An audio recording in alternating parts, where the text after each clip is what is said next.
Bonjour, en tant que néophyte dans le quartier, j'aspire à m'adonner à des activités culturelles et sportives. Pourriez-vous m'éclairer sur l'éventail de vos offres? Bonjour. Assurément, notre établissement propose une pléthore d'activités culturelles et sportives. Seriez-vous en mesure de préciser vos inclinations? La danse suscite mon vif intérêt. Dispensez-vous des cours de danse? Effectivement, notre répertoire englobe des enseignements de danse contemporaine, salsa et hip-hop. Ma préférence va à la danse contemporaine. Pouvez-vous m'éclairer sur les plages horaires disponibles? Bien entendu, nous proposons des cours de danse contemporaine les mardis et jeudis de 18h à 19h. Tout à fait. Auriez-vous l'amabilité de me renseigner sur les tarifs afférents? Les droits d'inscription pour les cours de danse s'élèvent à $15 par séance, ou vous pouvez opter pour un forfait mensuel illimité à $100. Parfait. Comment puis-je procéder à mon inscription? Vous avez la possibilité de vous inscrire en ligne via notre site web ou de vous rendre à notre guichet. Disposez-vous d'activités destinées aux plus jeunes? En effet, nous avons des ateliers artistiques et des activités sportives pour les enfants. Quel âge ont vos enfants? Mon fils a 8 ans. Quelles options s'offrent à lui? Pour les enfants âgés de 7 à 10 ans, nous dispensons des cours d'art plastique le samedi matin. Cela semble parfait. Pourriez-vous m'éclairer sur les tarifs de ces activités pour enfants? Les tarifs varient en fonction des activités. Pour le cours d'art plastique, il en coûte $10 par séance ou $60 pour un abonnement mensuel. Excellent. Seriez-vous disposé à me fournir plus de détails quant aux activités sportives réservées aux adultes? Naturellement, notre panel englobe des cours de yoga, de fitness et de tennis. Y a-t-il un domaine spécifique qui vous interpelle? Je suis particulièrement intrigué par le yoga. Pourriez-vous me communiquer les plages horaires pour ces cours? Nous offrons des séances de yoga chaque jour, tant en matinée qu'en soirée. Les cours du soir me conviennent. Pourriez-vous me donner des informations supplémentaires sur les tarifs? Certainement. Les cours de yoga en soirée sont au tarif de $20 par séance, ou vous pouvez choisir un forfait mensuel à $150. Parfait. Comment procéder à l'inscription? Vous pouvez vous inscrire en ligne sur notre site web, ou vous rendre au guichet d'accueil. J'ai entendu dire que vous organisez également des événements culturels. Pourriez-vous m'en dire plus à ce sujet? En effet, nous organisons régulièrement des concerts, des expositions d'art, et des représentations théâtrales. Les concerts m'intéressent particulièrement. Avez-vous des concerts prévus dans un avenir proche? Nous avons un concert de musique classique prévu pour le mois prochain, avec un ensemble renommé. Absolument. Pouvez-vous me donner des détails sur les tarifs et la réservation? Les billets pour le concert sont à $30 chacun, et vous pouvez les acheter en ligne ou à la billetterie de notre centre. Merci pour toutes ces informations. J'apprécie votre aide. Il n'y a pas de quoi. Nous sommes ravis de vous accueillir parmi nous. N'hésitez pas à poser d'autres questions si nécessaire. Une dernière question, proposez-vous des réductions pour les résidents du quartier? En effet, nous offrons des réductions aux résidents du quartier sur présentation de justificatifs de domicile. Cela s'applique aux activités et aux événements. C'est génial. Je suis ravi de découvrir tout ce que vous avez à offrir.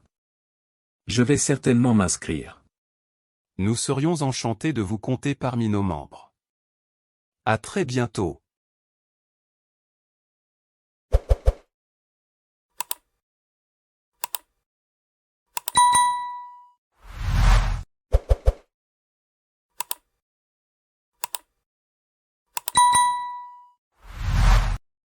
De nos jours, il est indéniable que la question de l'impact d'Internet sur la solitude suscite un débat animé.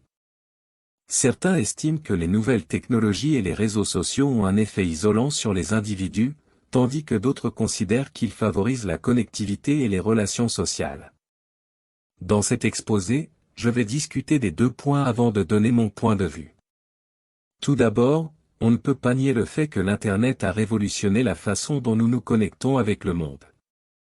Grâce à des plateformes comme les réseaux sociaux, il est possible de tisser des liens avec des individus de différentes cultures et nationalités.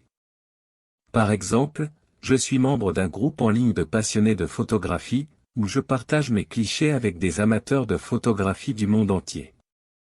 Cette expérience m'a permis de créer des amitiés inestimables et de découvrir de nouvelles perspectives culturelles. De plus, il est indéniable que les applications de messagerie instantanée et les appels vidéo nous permettent de rester en contact étroit avec nos proches, même s'ils vivent à des milliers de kilomètres.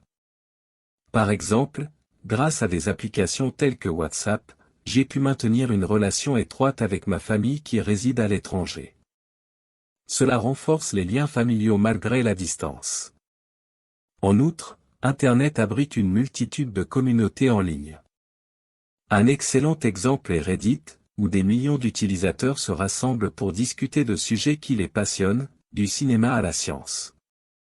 En participant à ces communautés, on se sent souvent partie prenante d'un groupe d'individus partageant les mêmes centres d'intérêt. Par ailleurs, Internet est une source inestimable d'informations. Par exemple, j'ai appris à jouer d'un instrument de musique grâce à des tutoriels en ligne.